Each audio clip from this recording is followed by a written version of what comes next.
Welcome to Rune Soup, a weekly podcast about magic, culture, and the paranormal. My name is Gordon, and I shall be your host. Can you believe it's Austinmas already? They come around so fast, but yes, it's once again time for our half-yearly catch-up and forecast with the inaugural holder of the Austin Coppock Chair at Rune Soup University, Mr. Coppock himself. Well, look who came handsoming back. Austin Coppock. Hey, Gordon. Yeah, that's, so instead of doing notes for this episode, I have that one line, and then I have H1, H2, volcanoes, ? And so we're just gonna, I think we should just jump in. I mean, we do this every 6 months now. By the way, sidebar, can't believe it's been another 6 months. But, how many of these have we done? Well, you were one of the first guests. So if I think I'm at episode like 159, 160.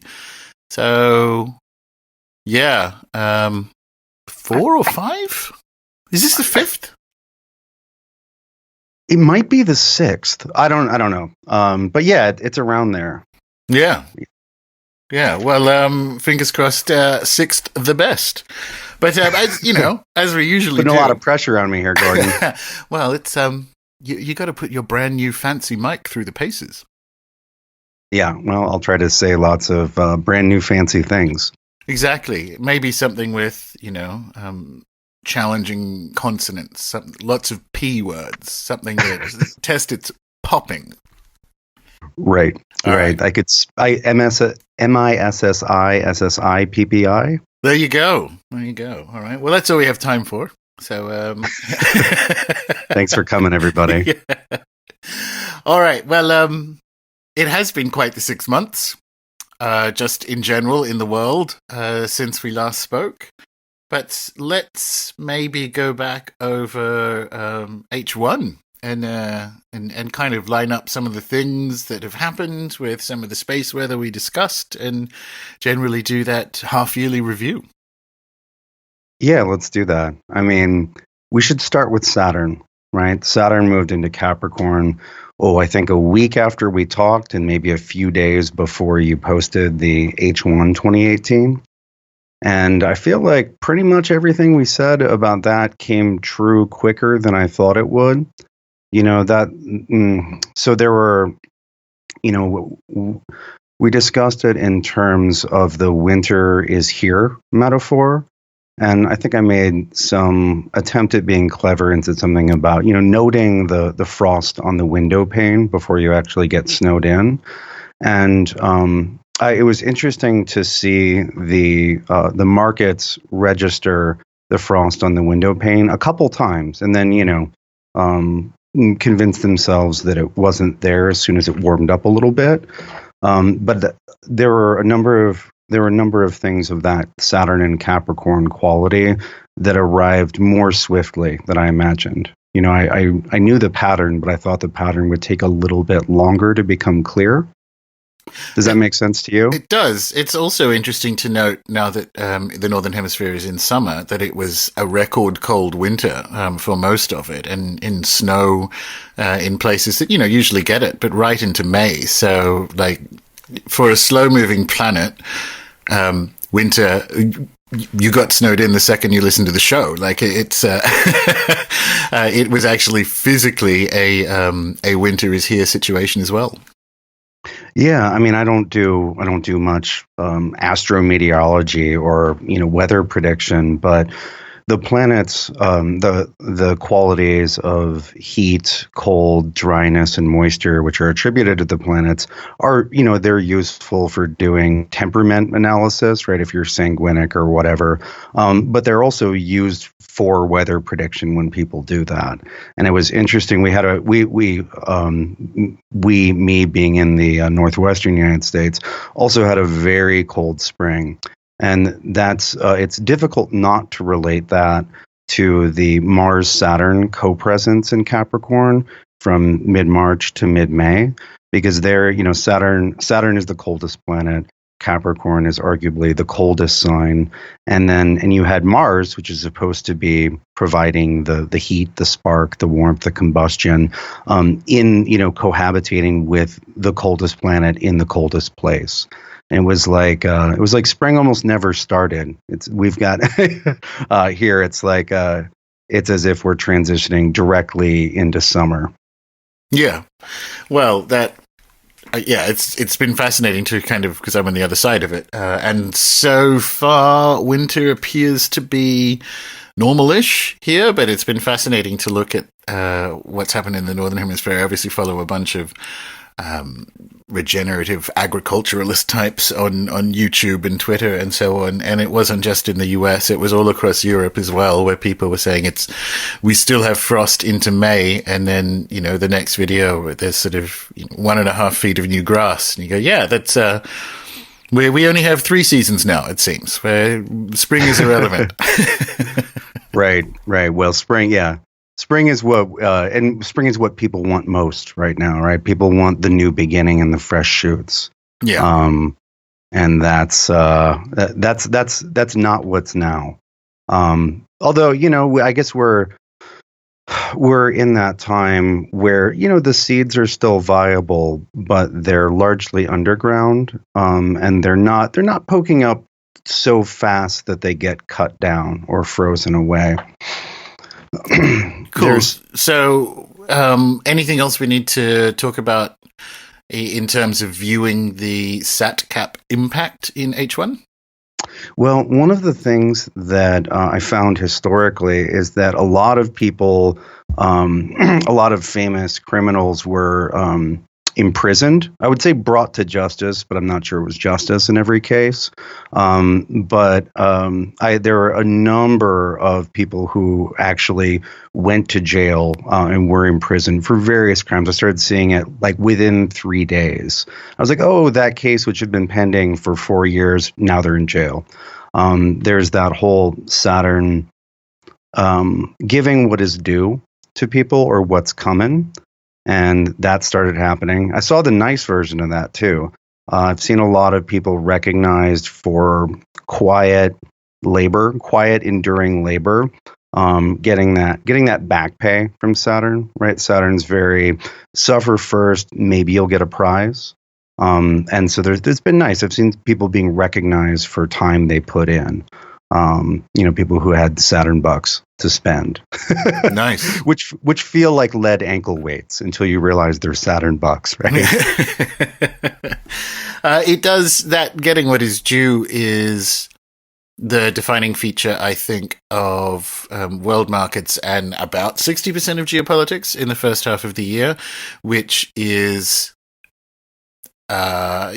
discussions around debt and how economies need to move into a kind of ROI model rather than running on this kind of Bretton Woods debt system, which is behind. I just posted my newsletter before we hit the record button.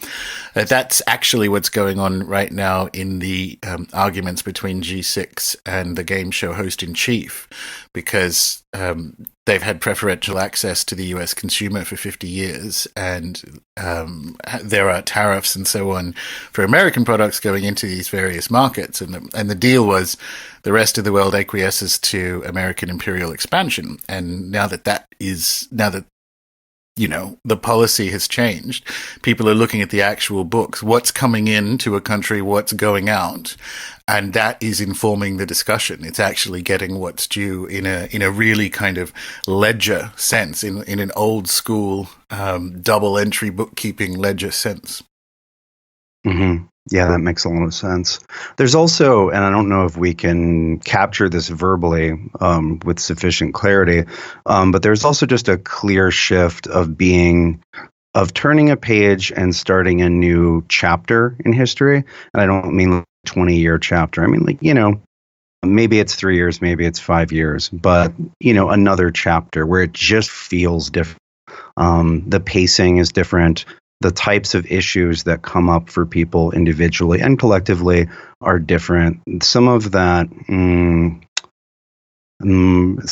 sort of spectacular, loud and not necessarily entirely relevant Saturn and Sagittarius quality is just gone. So that would make sense to me. I mean, he's no longer Finman, but Schäuble said in, I think, 2016, so Wolfgang Schäuble said the debt growth model is over.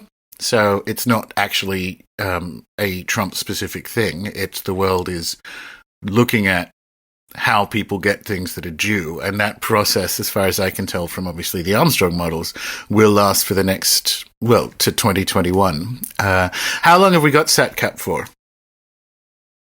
Till the end of 2020. Yeah. And then the Saturn's time in Aquarius is really the companion piece. Saturn is the only Saturn is the only planet that rules two signs which are adjacent to one another. And so, we discussed this last time. Once Saturn moves into Capricorn, it's 5 years of Saturn in Saturn-ruled signs. Capricorn is the yin, earthy side of Saturn, and then Aquarius is the airy abstract. You have the law as manifest in current structures, Capricorn, and then you have the law as an idea and a set of should we say computational relationships. Saturn and Capricorn, especially for the United States, always ends an era, and then Saturn in Aquarius is about rewriting it. For example, back in the 30s, Saturn in Capricorn was the Great Depression, and Saturn in Aquarius was the New Deal. Interesting. That, it won't look exactly like that, but it will be a worldwide reformulation. That's really interesting. And I think it'll be currency based. I think we'll end up with a different. I think we'll end up with a sort of digital SDR, which is the sort of different way of funding economies on a worldwide basis, rather than the sort of mutant version of a or global reserve currency we have at the moment, and that will probably emerge out of the crash of cleaning up the books, which is what happens with the amount of debt that's going on in the world over the next couple of years. So it's interesting that it will have, that's cycles. What do you know? I'm just thinking, just thinking Saturn in Aquarius isn't as catchy as God of Death. What do we got? No. Death Jugs? That's pretty good. But not like Water Carrier God of Death. It's not as good. Well, how about Vials of Wrath being poured down? Is it just wrath, though? No, but you're looking for something scary for Saturn and Aquarius, and I'm trying to help you. But there's a kind of Death Jugs is sort of like jokingly sexual. So there's this sort of dark comedic aspect to it that I think is well, it's probably not going to be there actually, but I think it's funny right now. Well, your noted disinterest in jugs positions you differently to talk about death jugs than me. That's true. But I wanted to connect something. So the other big H1 thing was Uranus's ingress into Taurus. I was hoping you'd talk about Uranus. Oh, I do go on about it. Well, sometimes. I've been thinking about it. I actually gave a 3.5 hour presentation on it the other day. Well, this is a good time to really open up Uranus for everyone, Austin. So it was supposed to be a 2-hour talk, but I just got so into it. Really dive deep on it. Yeah. How far can we take this? I think that's it. Right, I also had them. Other than my one line of notes, I also had make a butt joke. And so, I'm done. The rest of the show is yours. Big red check and smiley face or winky face on that one. So, Uranus entered Taurus only a couple weeks ago now. It was in the middle of May. And so it's what's significant with Uranus entering Taurus is that it is also an Earth sign. And whereas Saturn kind of makes these regular rounds of inspecting and giving what is due, just quick, there are some Chinese texts, medieval Chinese texts, that have Saturn imagined as a debt or tax collector, which I kind of love. but Uranus's job, Uranus's action is to disrupt things and to kind of to blow up the old. And sometimes to replace it with something better, and sometimes to just shake the shit out of it. And so, unsurprisingly, with Taurus being an Earth sign, having to do with those things which have value and substance, as well as those things, the measures that we use to gauge the value of things relative to other things, right? This is all Venus's Earth sign, right? It's all the stuff that has value. Historically, Uranus and Taurus is associated with big changes in banking and currency. A lot of our big banks are actually. A lot of the bigger and historic banks were actually founded when Uranus was in Taurus. Really? Yeah. Can you think of a couple of them? Oh God, I don't. I'd have to go through my PowerPoint. Okay. Sorry. Fair enough. Mostly American ones, though. No. Big London banks. Some important ones in Italy. Well, that's obviously what we're talking about, and what interests me is that modern banking began in Italy. That double entry bookkeeping I mentioned earlier is a Venetian invention they kind of lifted from the Arabs, and it was that technology. I mean, the word bank is Italian, as is bankrupt. That technology allowed Venice to become as wealthy and powerful as it was. So it's kind of like a mega cycle, and given that the structural changes that we're talking about, and I expect to happen over the next few years, the surprise bitch feeling of Uranus and Taurus can only have landed in Italy in retrospect. Yeah, it makes perfect sense. Also, Uranus and Taurus. So, we're talking about Uranus in a Venus ruled sign. So we're talking about Uranus disrupting and innovating Venus's significations, right? And measures of value, and the prices of things. The value, the commodities themselves, is very much a Venus thing. The actual act of trading them back and forth, that's Mercury. Yeah. Right, but the value assigned. That's why the scales attributed to Libra, which is Venus's other sign, were traditionally primarily commerce scales, right, for estimating value. They usually weren't seen in terms of scales of justice, although that's another weighing of value. Anyway, and so you have lots of currency disruptions and then lots of currency innovations. It's not it's certainly not a financially stabilizing influence. On the positive side, Uranus and Taurus seems to be really good for the arts. So Uranus's location, and by the way, just for people who are not super astro nerds, whereas Saturn takes a little under 30 years to do one lap, Uranus takes about 84 years. So it's a cycle that's almost 3 times as slow.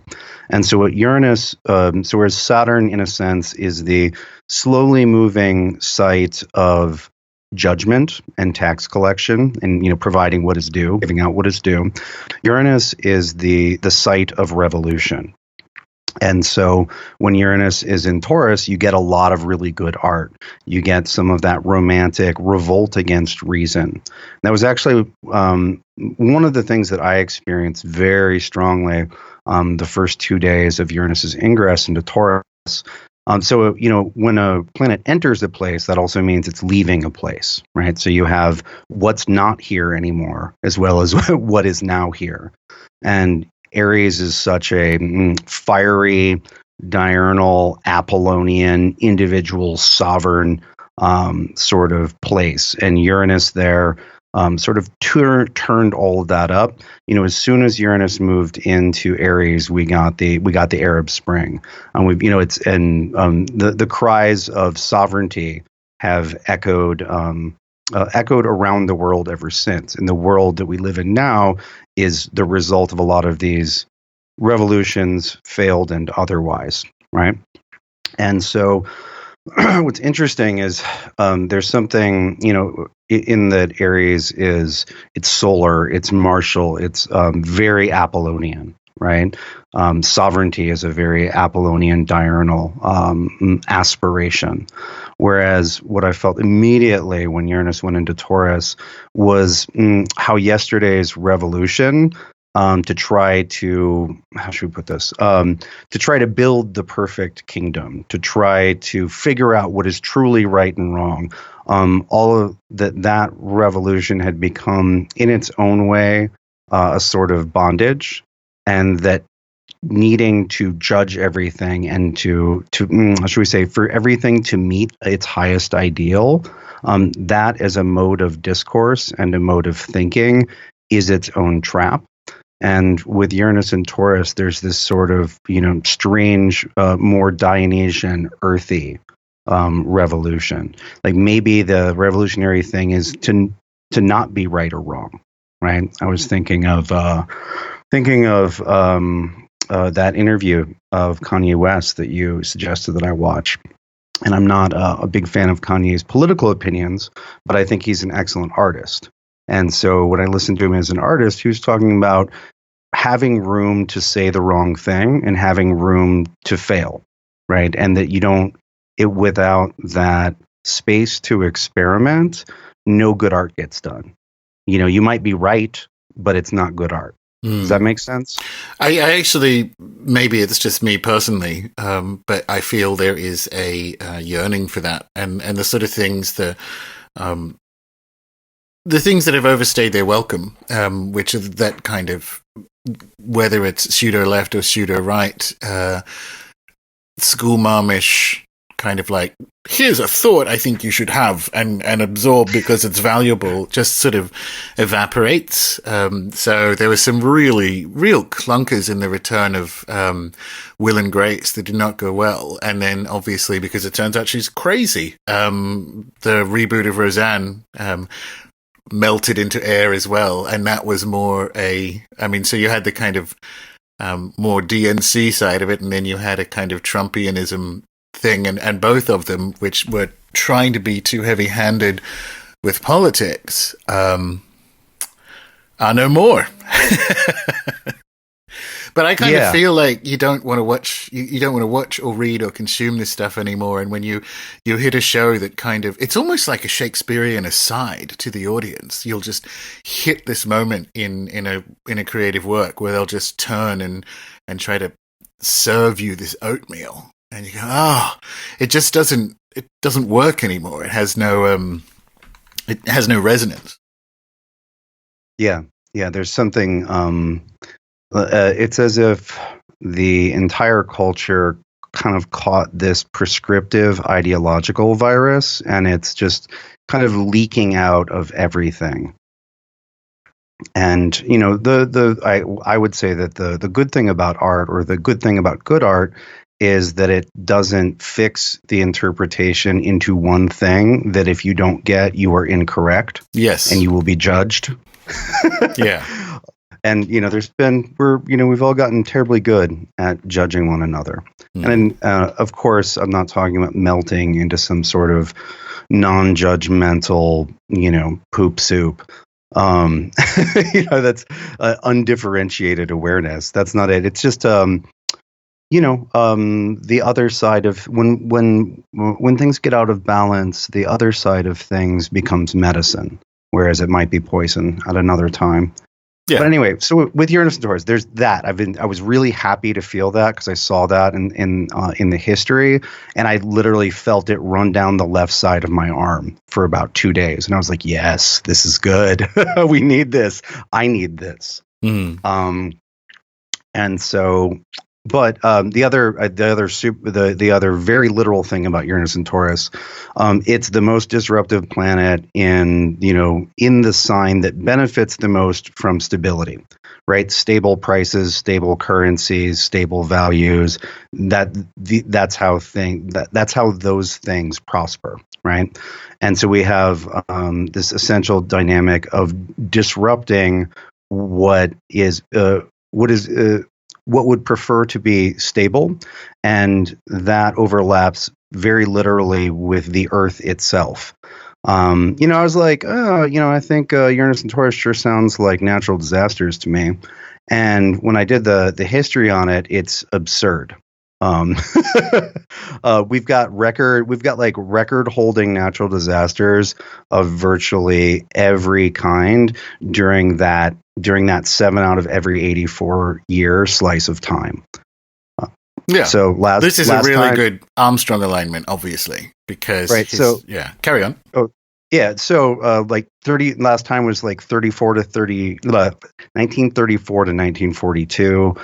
There was the 1938 Yellow River flood, which is one of the most destructive, life-taxing disasters ever. We had the drought in the Dust Bowl. And that was, according to the history I found, it came in 3 waves, 34, 36, and then 39, 40, all within the Uranus and Taurus band.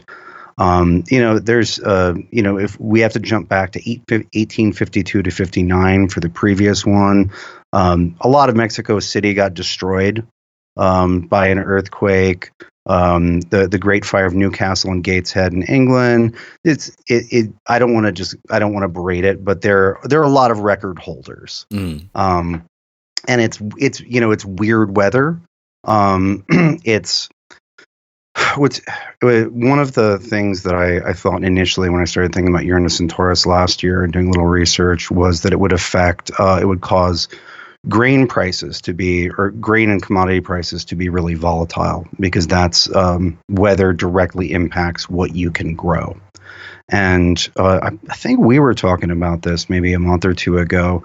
I think that people who expect there to be a steady incremental global warming timeline are going to be very confused by the next 7 years, because I think we're going to have crazy hot year, crazy cold year, totally normal year. I think it's going to be a bit of a dice roll.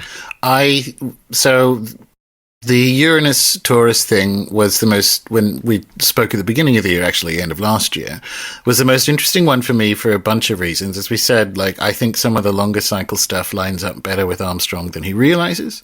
And so he had for H1 a late January high, which was correct, and then the mid-May low, which was also correct. And then we get the Italian election and the kind of, this is it. There are countries around the world that are caught in the bear trap. Indonesia and India don't want the Fed to raise rates. Obviously, you have Brazil and Argentina and Turkey and so on. So this is mid-May is when this kind of happened. But the other thing that aligned with it was not just the plague and war cycle heading up. He's got a volcano and earthquake cycle. Now, an earthquake is literally uranizing Taurus, so we'll expect some of them. But here's the thing. We're basically one more volcano away from cooling the Earth out to about 2021. Because we got several of them going at once now. We get one more, which if the cycle is correct, we probably will. Then I don't even think you'll get hot and cold years. I think this is probably why his model is showing cooling, because one more earthquake and that will do. I mean, the bottom's already in for commodities, but that will do alarming things to wheat and soy and corn and so on, because we're going to hit. Hopefully not a mini ice age, but one more volcano and we'll have cooled the Earth for several years, and that's not good for growing things. So it's really fascinating to me that this was always the moment of the year, or at least the first half of the year, that I knew was going to have a complete alignment between the stuff I actually watch to see what's going to happen. and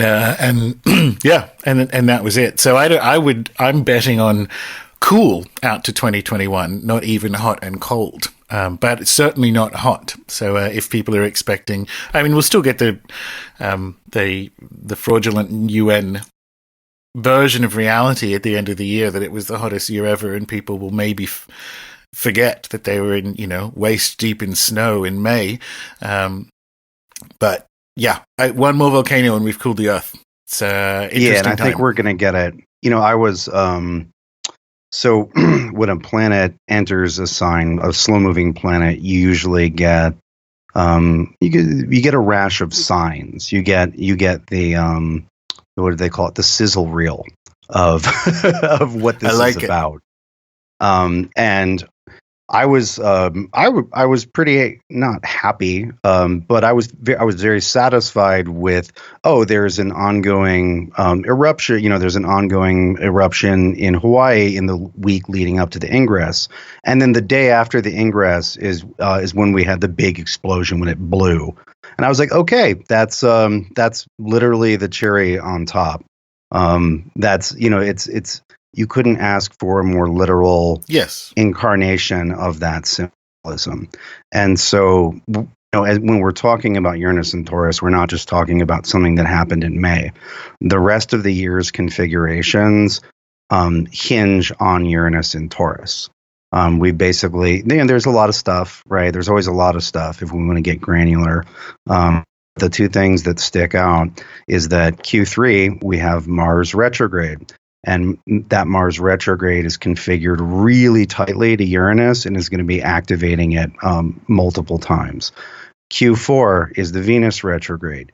Hey, guess what? That one's also configured really tightly to Uranus and activates it over and over again. And so both of our inner planet cycles, our significant inner planet cycles for this year, are configured very tightly to Uranus and Taurus, who's our new buddy. So H2 is going to be bouncy. Yeah. And on a personal level, I think that a lot of people a lot of people will be reevaluating relationships in the wake of Uranus and Taurus. Remember, so Uranus is Taurus. Taurus is a Venus-ruled sign. Sure, Venus can speak to the relative value of objects placed on a merchant scale, but Venus also speaks to that same scale in which we place ourselves and whoever we're relating to. And so Uranus and Taurus by itself is poised to disrupt, and that disruption isn't always a bad thing. Uranus is good at breaking up what has become stagnant, but it's already poised to disrupt the status of relationships between people. And then we have Mars. So Mars is Mars spends pretty much the whole summer in a square or 90-degree angle to Uranus, which is an activating angle.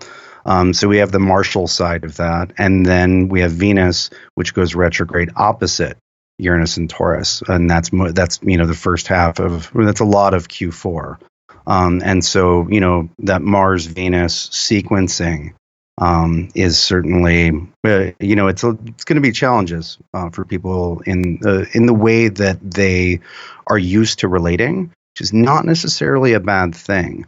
One of the things that I saw really recently since the ingress in terms of disrupting relationships was I went to UAC, which is the United Astrology Conference. It is the largest astrology conference in the world. It takes place every 4 to 6 years. And so, almost everybody is there. And I watched so much internet bullshit dissolve in that sort of catalytic space that is being around each other and being around the bar and actually talking. And that's another hope I had for Uranus, if we're talking about the site of revolution, right? And Taurus being this very literal, manifest, solid, substantial space. The revolutionary potential of actually just being in the same space, physical space as someone, like that is becoming an increasingly revolutionary act and locale at this point in the timeline. Yeah, I like that. That's a good positive. So, because I was going to ask then if it looks like you're saying we're all going to get divorced and end up shouting at each other and throwing each other's clothes into the street and saying fuck off. I was going to say, well, what's the upside? So if you wanted to make a space for these configurations to have a healthy manifestation in one's life, it would potentially be to prioritize adjusting relationships in a physical sense. So if you have an estranged cousin or something, like, hey, I haven't seen you in 18 months, we should hang out, maybe bury the hatchet, maybe have a few drinks. Right, and let's not do that on Facebook. Yes. Okay. Let's never do that on Facebook. Yeah. Uranus has this sort of hologram shattering power. It'll also shatter or break up, physical things. But it's Uranus is very good at breaking up stagnant patterns, old masks that you stapled to people's face. That kind of stuff we see people through. I actually do have to apologize to some people for that. So thank you. Carry on. Use those. You got to use those. You got to get some of those staples that that the body can absorb and repurpose, right? Rather than those rusty iron ones. But yeah, and so that's not a bad thing. But the summer looks rough. So we've got a Mars retrograde coming up. When's that exactly? Okay, so Mars stations retrograde on June 26th. And then, 27th depends on which hemisphere you're in. But it's basically June 27th to August 27th, right? It's a almost perfect 2-month block. And so Mars is retrograde for about 2 months. Sometimes it's more like 9 weeks, or it's a little variable, but it's about 2 months out of the 24-month Mars cycle, right? So it's about a 12th of the time. And so these come up about every 2 years. And it's the point in Mars's cycle where it is closest to Earth and therefore brightest. And so this is not a hard one to get your mind around, because once we get close to the heart of that cycle, the middle of it, which would be July 27th, right? Mars is almost like a full moon in that Mars will rise every night just as the sun sets, as bright as it gets, and will be up and visible the entire night and then set as the sun rises, right? Crimson Lord of Night. And so what's interesting is so Mars is obviously strong during this phase, right? It's super bright. It's visible the maximum amount of the time. But Mars tends to have this, how should we say, this uncontrollable strength during the Mars retrograde. I'm just using this for illustrative purposes. I'm not predicting horrible war crimes, but when you look at a lot of moments in warfare where the rules of engagement have been dropped, like the bombing of Guernica or Sherman's march to the sea in the Civil War, American Civil War, where it's out of bounds. That kind of action happens during Mars. Those are both Mars retrograde events in wartime. And so, Mars retrograde is Hulk smash. Yeah, it's what a lot of people experience personally is that you'll get this alternation between absolutely deficient Mars, where you're like, I don't have enough fire to get up and make Pop-Tarts, right? Oh, that seems hard. I don't want to do anything. Versus like berserker fury. And it's very manic depressive as far as Mars goes. It's either too much or too little. And on a, sort of personal, energetic and life management level, you've really got to drag that back towards the golden mean, because it will not be delivered to you in a balanced form whatsoever. And so one of the things Mars retrogrades do is they dig up the angries that you've been holding on to. Mars retrograde periods inflame a person's needs for independence of action. Mars is like, no, I do what I want. Stop telling me what to do. When you look at a lot of archetypal Mars stories, it's the warrior going off on their own, right? Or like with Mad Max, they show up and help in a story and play a heroic role or an anti-heroic role, and then they leave because their nature is solitary, right? And so you get a person's needs to withdraw and be autonomous in action, and more antisocial, whatever a person has however, should we say, however much of a person's being is of that pattern, that gets lit up. And that is always true of Mars retrogrades, but this one really triply emphasizes it. Because as I said, it's configured to Uranus, right? And Uranus is very, on a social level, Uranus is very, leave me alone. I'll be in the mad science tower. Do not interrupt my experiments. As a like quick pop culture stereotype archetype, Uranus is Uranus is Rick from Rick and Morty, who changes everything all the time without informing the rest of the family. So on a social level, Mars retrogrades are divisive, right? And sometimes, well, a lot of the time, during Mars retrogrades, what you see is that people need space, and they either, get in enough fights with people that everyone leaves them alone, or they might actually recognize what they need and that their irritation with the people around them isn't quite as much about the people around them as much as it is a poorly articulated need to have some space. And so that's also the third factor, which reinforces that quality, is the fact that this Mars retrograde occurs right on top of the south node of the moon, the dragon's tail, or Ketu. Which as a point signifies disentangling, wanting to back away, to get distance from, to get perspective on, and all of these factors will create situations where people feel trapped and want to get out of it, right? And so, making a little space for that is easier than accidentally blowing up everything around you, so now you have space.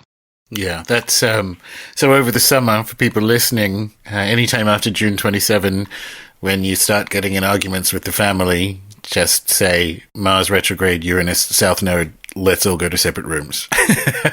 Yeah, rather than like, fuck you, get out of my house.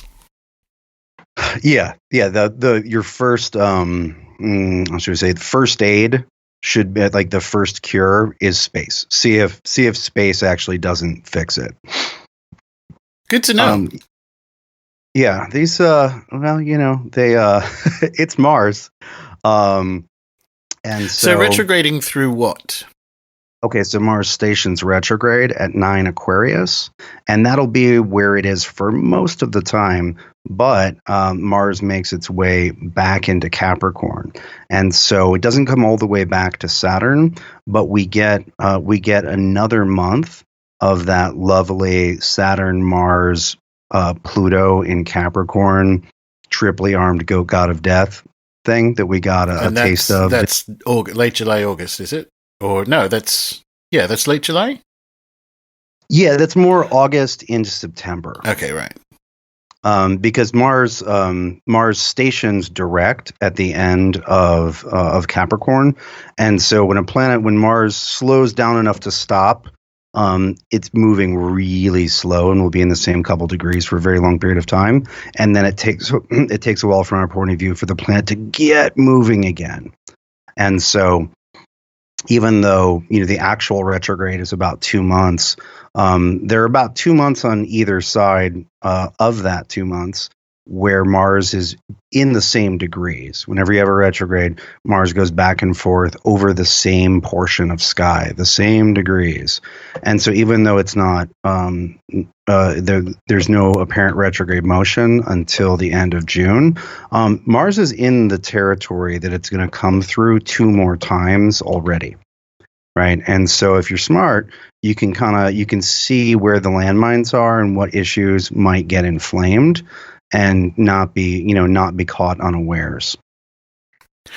So from a, shall we say, Middle Eastern conflict perspective over the summer, what are the worst days? And I should have mentioned this to you beforehand. Do you know off the top of your head if any of these countries, what their sort of rulership is? Or has anyone thrown charts for like Saudi and Yemen and whatever, doing the kind of classic Hellenistic thing? I'm sure someone has. Yeah. I was going to, but I've been too busy. Yeah, sure. But here's a piece that locates some of this. So, my sort of favorite moment or one of my favorite moments of the year, just in terms of being astrologically dramatic as well as visibly dramatic, is the dead center of that Mars retrograde cycle. And we have a full eclipse, a full lunar eclipse right on top of Mars in the very heart, within a day of the perfect center of Mars's retrograde. And so that's July 27th. So we get to see, we're gonna, well, not here, but actually over the Middle East, a blood moon will rise with Mars right next to it, as bright as it gets. And I was just thinking about, I was just reflecting the other day. I remember there's a story about one of Alexander's battles with the Persians. I think it was the Battle of Gaugamela. But there was a lunar eclipse that night, the night before the battle. And Alexander was like, the moon is the symbol of Persia. Look at what's happening to the moon. They're getting fucked tomorrow. And, and so they did. And whether that was a legitimate omen or it was just something that Alexander cleverly leveraged into a morale boost, there was that.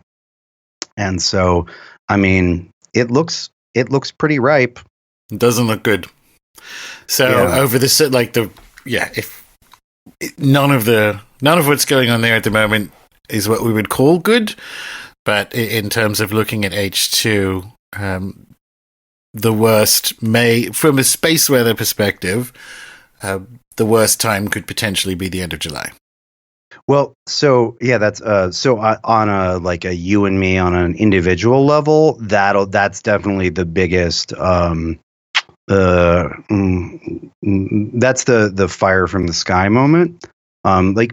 People are going to feel that, and that actually might be curative. That might be some spitting out the poison. It might be those kind of moments for individuals. The South Node. So the South Node and Mars are both said to have heat, but the South Node has spiritual heat or fire, like a sacrifice bonfire when you're ready to let go of things, like the heat of a sweat lodge, right? And so Mars and the South Node together are extremely hot, but it's not necessarily a purely destructive fire, especially on an individual level. Now, with as far as geopolitical events go, I'm reminded of one of the few recent parallels for this Mars retrograde. So as we've talked about before, Venus's retrogrades are extremely symmetrical. You can look back like clockwork about every 8 years within a couple days, and it's exactly the same thing, almost exactly the same thing. Mars's retrogrades are kind of all over the place. It's kind of a 15-year cycle. It's kind of a 17-year cycle. And some of the retrograde in certain spaces in the sky, in certain portions of the zodiac, is much more common than others. And so a parallel I found for this one, and don't get scared, kind people, was the summer before World War II began. And the Mars retrograde is literally the Germans going back and forth and trying to get ready for the invasion and trying to make sure the alliance with Russia is this and that. And it's literally this Mars back and forth. And then Mars stations direct in Capricorn and the invasion begins. Mars's cycle alone is not nearly enough to predict an outbreak of a conflict of that magnitude, right? However, if we're looking at what war looks like under this particular cycle, it looks like a lot of maybe back and forth, and then Mars stations direct, and then it goes. So there may be a delayed effect there. I mean, it might just, who knows? The warships might start sailing as the red moon rises. But I think there is reasonable precedent for a sort of delayed effect. Mm-hmm. Sometimes with astrology, you'll look at a moment like that, right? And then, you watch the news and nothing really happens. But then 3 years later, when you look back at that point in the timeline, you're like, oh, that's when they set this in motion, but we didn't see it until a month later. Gotcha. Interesting. It's tricky, right? Interesting. So it could also be, for instance, based on what you just said about just looking at Mars, there will be, it's more about saber rattling, backroom agreements, some airstrikes, and it may well be there's a particularly bad one or another Israeli slaughter of Palestinian children in Gaza, like on that particular moon kind of thing. Yeah. Right. In the first decan of Aquarius also particularly, all of Aquarius, but in particular the first decan specifically describes exiles or people who have left home. And so, we have Mars there. Is that the rage? Is that the rage of the exiled? Is it rage against the exiled? It's that sort of both and sort of astrology thing. So, all right. That one. So is that the most intense of the H2 space weather? And we're going to talk about Venus now as well, obviously. But is the kind of crazy retrograde Mars eclipse moon situation like is that the thing we should remember most from H2? Yeah, absolutely. I mean, there's that lunar eclipse is in the middle of a really hard run of lunations. Beginning with the full moon in Capricorn in I think that's at the end of June, right next to the Mars station. That there's a full moon conjunct Saturn, like within 2 degrees, within a day of Mars stationing retrograde. So that's fun, right? Yeah. So I'm not going to have a good birthday this year because that's all my birthday week. Well, you love Saturn. Saturn that's loves true. You. Maybe he'll get me something nice this time. Yeah, like lead boots. Yeah, it is cold here. I hope they're lined. Yeah. Yeah. Well, they'll keep your feet safe from radiation. There you go. But anyway, and then the next lunation is hard, and then the next lunation's an eclipse, and then the next one's an eclipse. So we just got a couple months of like hard lunations, and lunations, new moons and full moons set the tone for everything else. They're the tent poles of time, and then we've got Mars running around inside that. So yeah, it looks like a tough summer. But it will end. True. That's the other thing we learn from Astrology. Yeah, which is very of tremendous comfort at times. I know a lot of people, including myself, who didn't necessarily like stop having bad moods or bad times or bad months upon learning astrology, but learned to time them. Be like, oh yeah, I'm going to feel like shit for exactly 6.5 more days. Yeah. And so it ends. And that's, that keeps us from catastrophizing into eternity. This is the way it is now. Right? Yeah. Everybody says that when they feel bad, or something inside them says that when they feel bad. All right. So did you look at the midterms by any chance? Like, what's the space weather for the midterms? We can look at that. I mean, a lot of this is, how should we say, we're talking about a lot of things that are just in play, right? Yeah, Uranus and Taurus is in play. Saturn and Capricorn is in play. These are crucial components of the zeitgeist. So what's interesting is we've got Venus very retrograde during the. It's interesting. It's that's actually our theme for the first 2/3 of the fourth quarter is we got another Venus retrograde. And what's interesting is it's just within a few days of Mars finally leaving the degrees of the retrograde. It's been direct for a while, come early October, but it's doing its third pass through exactly those same degrees, right? And so just as Mars leaves, Venus stations retrograde. So we really have a handover here. Also, I suppose one thing that's worth noting about the summer before we completely move on is, of course, there's a Mercury retrograde right up in the mix with everything else. Mercury actually stations retrograde 2 days before our big lunar eclipse, our big Mars lunar eclipse. So that's just, the extra bit. Yeah, it's just the extra, it's angry is good, but angry and confused is even better. Yeah, that's amazing. I was thinking disinfo, co-intel around a massacre or something, but pleasant. It's not a banner year, really, is it? No. But we'll get through it. Yeah. And we'll get through those that follow. Like we talked about with we talked about at the beginning of the year and with the coming of the mighty goat lord. It's winter protocol. Yep. Right? Like winter's going to end, but hide your nuts like a squirrel or someone who wants to protect their vital portions. Hide your nuts, like get what you can, get through it, like plan to be in a better, how should we say, a more solid, defensible, and authentic position by the end of Saturn in Capricorn. There's that credit where credit is due. Okay, you got a couple of years of this. Be the person who is due by 2020. That's a really good way of saying it.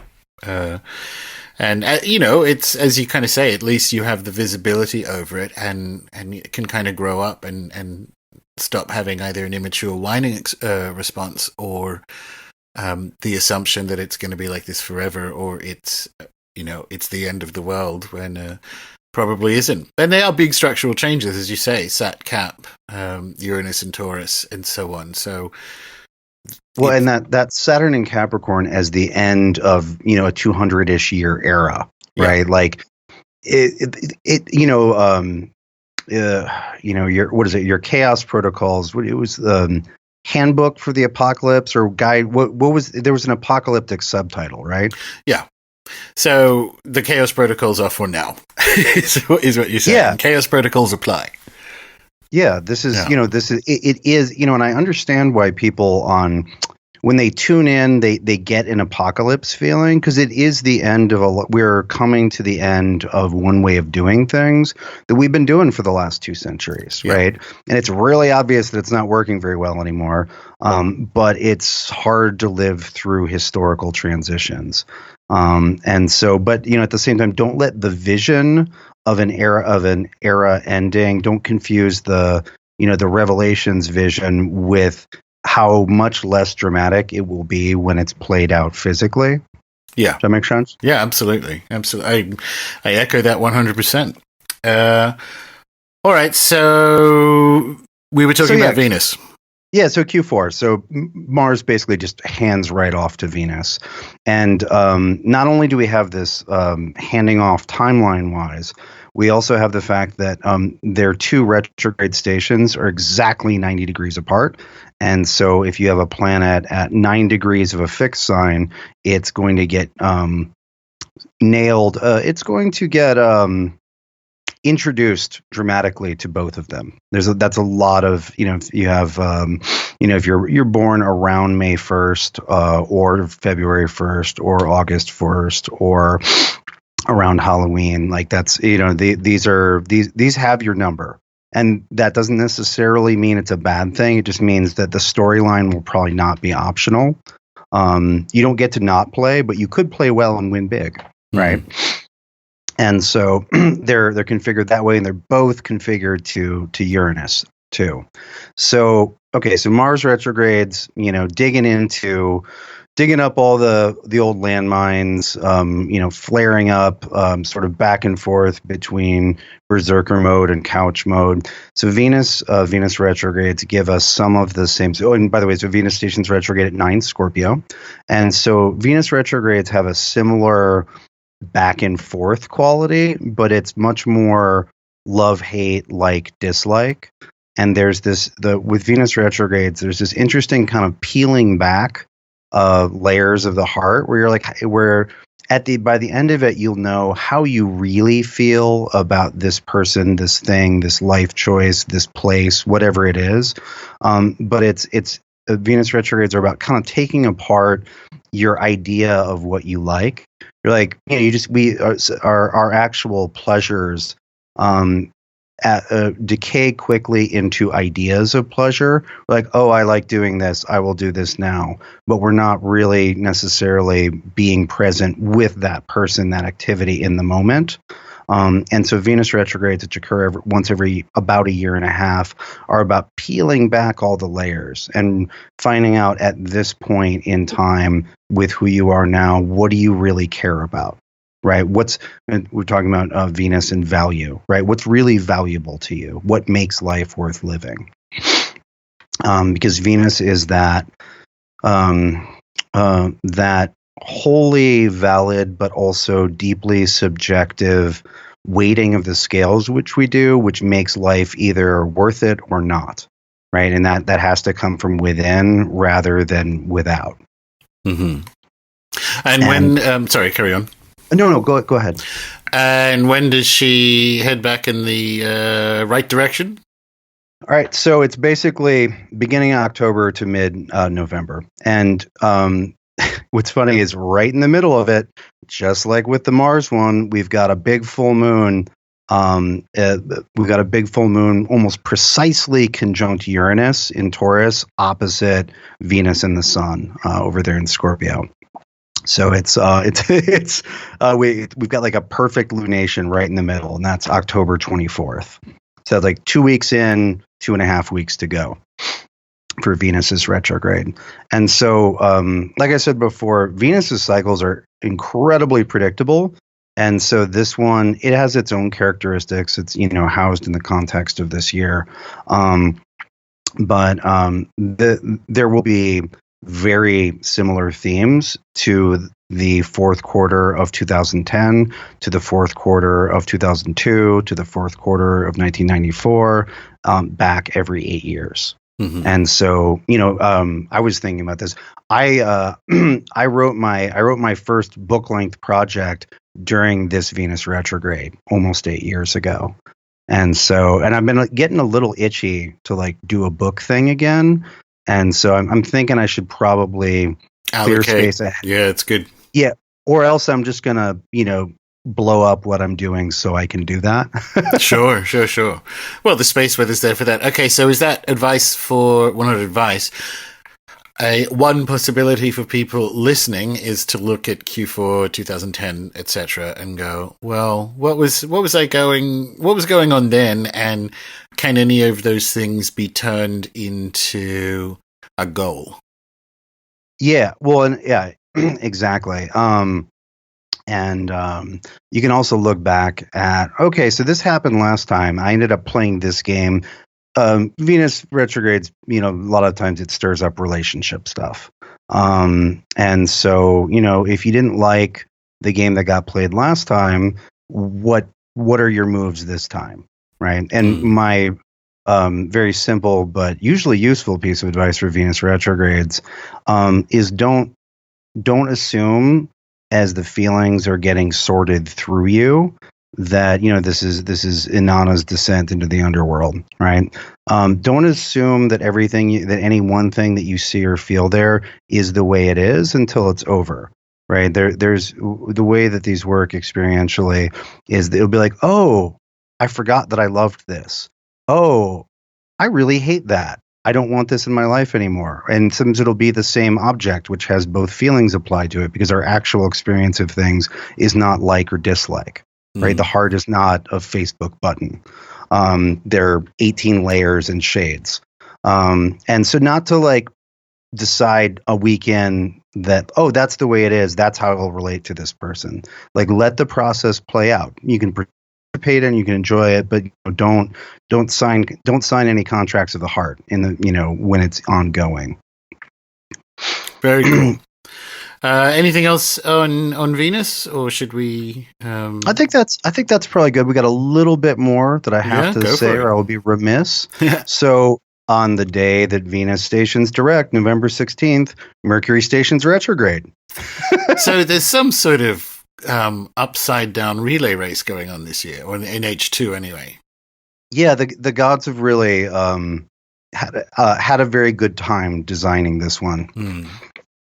Or maybe it wasn't the gods. Maybe they just, and I can understand that. Maybe they just don't want to be in charge. So it's like, you do it now. It's like drawing the short straw. Okay, your turn. All right. Yeah, or it's maybe more like all right, Titans, you've been vanquished and kept in the underworld. You take the wheel. Fair enough. Good one. Yeah, I got a lot of Titan symbolism, and more than symbolism, erupting out of that Uranus ingress into Taurus. By the way, that's where they are, and if you kind of shake the Earth, that's not surprising. They wake up. that's like worms in the rain. Yeah. But so there's something really good that happens. At least one thing, right? And by the way, with even though Uranus has this really disruptive effect on both Venus and Mars, and a lot of relationships will look different, Uranus is also profoundly liberatory. And I think a lot of the experiences people are going to have, especially when they look back on them, it's going to look and feel like, oh, that's when I finally quit doing that. That's when I finally got done with that pattern. That's when I finally escaped from that stupid design. Whether it's a design of how I conduct myself in terms of personal power, Mars, or relationships, Venus, et cetera, et cetera. Now, while Venus is retrograde, Jupiter sneaks into Sagittarius on November 8th. And so we like it when Jupiter is in Sagittarius. It's not going to be enough to save the world. Not that the world needs saving, but the world's got its long cycle changes that it has to go through. But Jupiter rules Sagittarius, and when a planet is in a sign that it rules, it's very strong. And Jupiter is kind of a fountain of luck and optimism when it's in a good place. And so that's really like, on a personal level, especially a personal practitioner level, it's time to get while the getting's good with Jupiter and Sagittarius. It's great for all sorts of different planetary magic. Jupiter, I know you're not the biggest fan of Jupiter, but boy, you can get a lot of good stuff out of Jupiter and Sagittarius. Oh, I like free shit. That's fine. Yeah, that's and Jupiter is not just so Jupiter does have a correspondence with wealth, but it also has a correspondence with, how should we say, an ability to say yes to life and just do it and not spend, to believe that something is worth doing, rather than spending your time questioning it. Jupiter is also very good for bringing the kinds of, how should we say, teachings or information or teachers that you desire into your life. It's very good as a teacher magnet. So it's also good for teachers. But there's a lot of good stuff there. And so, yeah, Mercury goes retrograde a week later, but Mercury goes retrograde back and forth over Jupiter. And you got to remember, there's some things that we can say that are generally true about Mercury retrogrades, but Mercury, more than any other planet, maybe except for the moon, takes on the quality of the planets that it is most closely related to. Right? It's mercurial. That's the virtue of Mercury in alchemy. Right? It can absorb and spit out almost all the other metals, and so. With Mercury spending a bunch of time with Jupiter, this is Mercury retrograde in Sagittarius, that's actually probably going to feel really good. Because we've been, since last, I think it's the end of last October, we've had Jupiter in Scorpio.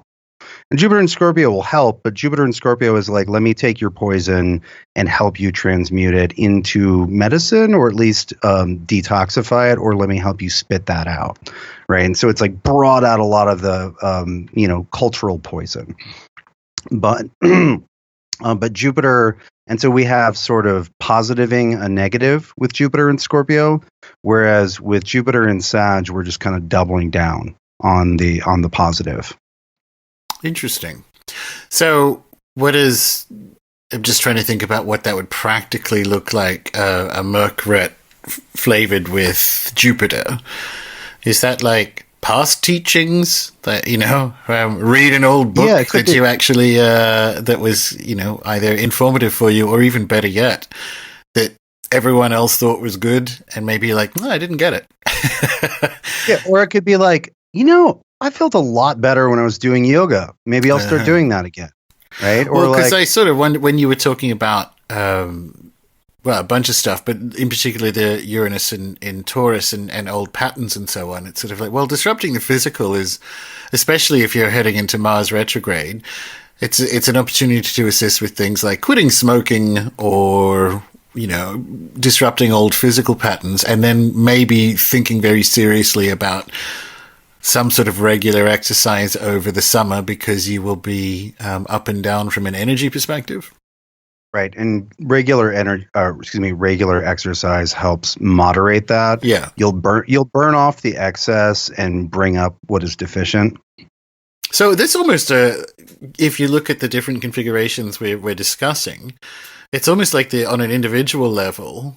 If you're looking for like, well, what's my key takeaway from a personal development perspective for the second half of H2, second half of 2018, given what's going on, you go, well, it's going to be choppy, but they do all sort of align in a, you could use this to disrupt physical patterns and improve health and bodily interactivity stuff. That's kind of like a one-liner for H2, do you think?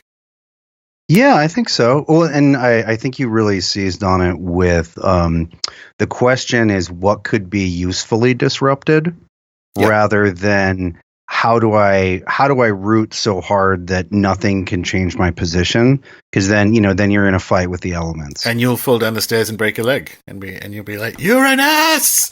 But much more parkour than rooting like a tree. Exactly. Okay, that's cool. I mean, that's always been my kind of, when there's biggish things going on, you think, well, how do I make a space for it in my life? And it just seems that Uranus Taurus and trying to mediate the Mars retrograde effects, and to some extent mediating the Venus retrograde effects, although you could arguably say perhaps you lost weight and you're going back to a weight you were when you were younger. But there just seems to be some, in the baton relay of H2, you can kind of say this is a good opportunity to disrupt physical patterns towards health and body stuff. Yeah, especially with Mars, that's should we say patterns of action and your understanding of power, right? Like, and I mean that on a personal level. Like, how do you, whenever you have a planet retrograde, it's always like grinding down into the heart of something. And with Mars, it's like, what is the root of your power? Right. And so where does it come from? How have you been using it? How's that worked out for you? Right. Watching yourself get angry. Right. And how do I deal with anger? Do I stomp on it? Do I, do you spray it indiscriminately?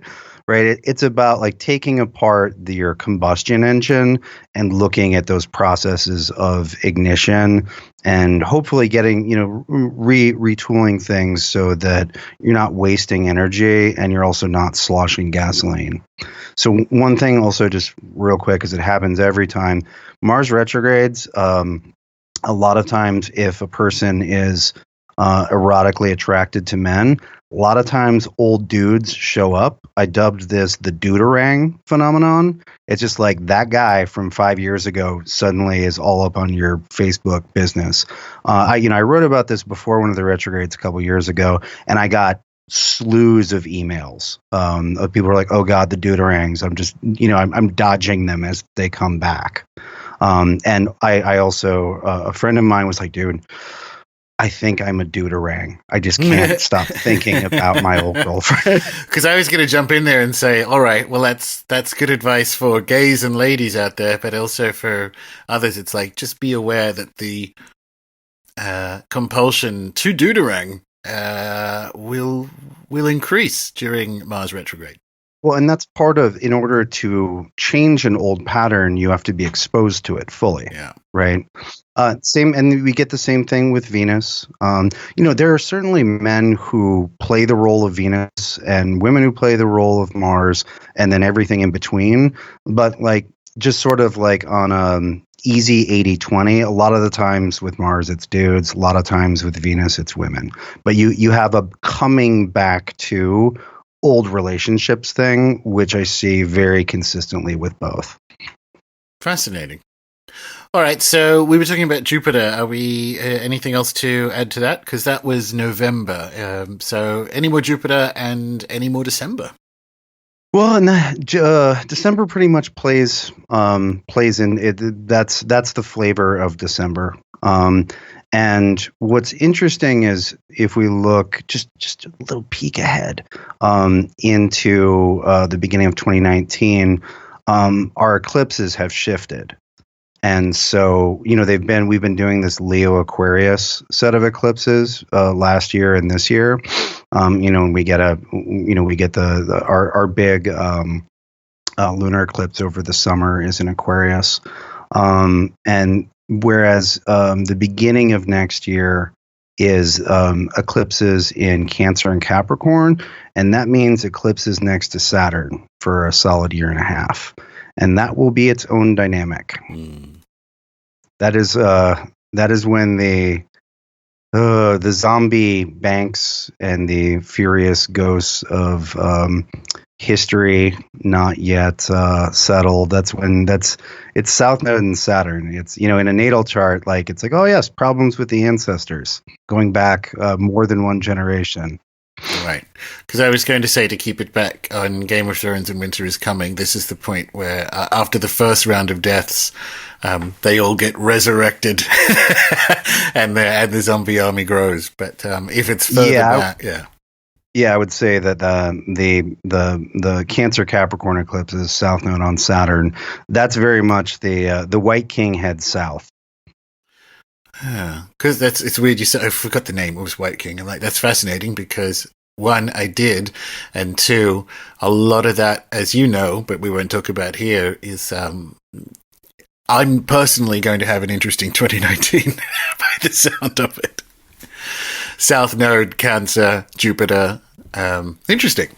Well, it's north in Cancer and south in Capricorn. So head of the dragon in Cancer, tail in Capricorn. Okay, that's not too bad. It's not as high Gordon as I thought. Oh, you're getting the majority of your Saturn love this year. Yeah. I better enjoy it. All right. Those ice cold presses are not to be taken for granted. Yeah. All right. Well, I love these. I love our 6 monthly chats. I mean, we talk very often, but I love doing these episodes. I think this actually probably was the best, wasn't it? I don't know. I kind of liked. I guess the God of Death one was pretty good. So end of last year. For me, subjectively, when I can wrap it all up in an image that communicates a lot of the nuance, but is simple, like Winter is Here, that's where I feel really satisfied. Okay. And I don't feel like I have a great image for this one, so I'm shy of I'm just shy of feeling completely satisfied. Well, maybe I feel that because I think I actually didn't know much about what was going on in H2, so I have been enriched to now I'm slotting all this stuff into my kind of mental map. So it was good for me, is what I'm saying. It'll feel complicated, but as long as it was good for you. Yeah. But it'll feel complicated, but when we look at it from here, it's like, oh, it's Mars and eclipse stuff, and then Venus, and then some nice Jupiter. Yeah. So work on your Mars over the summer, work on your Venus for the first half of fall, enjoy Jupiter. So does that mean good Christmas? Give us a Christmas out of 10. Oh, let's see. Well, so Christmas is funny, right? Because Christmas is always right after the solstice. So the sun has moved into Capricorn. I imagine, I don't know. We'd probably have to look at other things, but you'd think that would be a good retail season with Jupiter having just moved into Sag. People like spending. People like giving. It's Jupiter. That's what I think. I think it'll be a good Christmas at the end, and probably one that we'd need at the end of that H. Well, and also, some of, just kind of stick it into the historical timeline, that optimism from Jupiter, that might be, people pretending that, the rest of 2018 didn't happen and everything's going to be fine in the markets. Yeah. Because, for the scenario to play out, there's got to be a bounce, right? There's got to be like a strong knock at the door that a lot of people, get feared by and then ignore. And then, happily reinvest. All right. Well, once again, I love these chats. And in the vanishingly unlikely situation that people don't know where to find your stuff, what do they do? Where do they go? And so on. Oh, so they go to my website, which is austincoppock.com, AustinCoppock. And yeah, I'm teaching classes over the summer. I write every decan, right? I don't do a daily, or I don't do a weekly anymore. I do a decanly.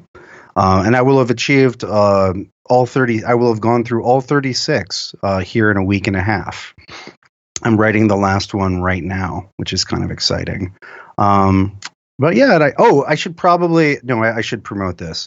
So the anthology of essays on astrological magic that I've been working on with Three Hands Press for several years has finally arrived. It has book flash now. And I'm so terribly proud of it. And, Gordon, you should try editing an anthology, because it lets you feel proud of it in the way that writing your own book, you just can't feel as proud. You can feel satisfied, but you can't talk up your own work without feeling weird. I was going, that doesn't sound like me. And then at the end you go, yeah, because that is weird, isn't it? But I wrote one of the 12 essays, so I can tell you, I can vouch for 11 out of 12. There you go. It came together really beautifully. I'm so indebted to all of the authors for their contributions. Everybody killed it. I'm really proud to have my name on it and to have been a part of it. It's available from Three Hands Press and the Amazon, and I may or may not be selling copies. I'm not sure, but it's out there and you should get it. It's killer. Cool. It's called The Celestial Art. And, of course, that and your various socials and so on will be in the show notes for people listening. Well, once again, I love these chats, but definitely need to let you go. But thanks for enlightening us. Oh, my pleasure.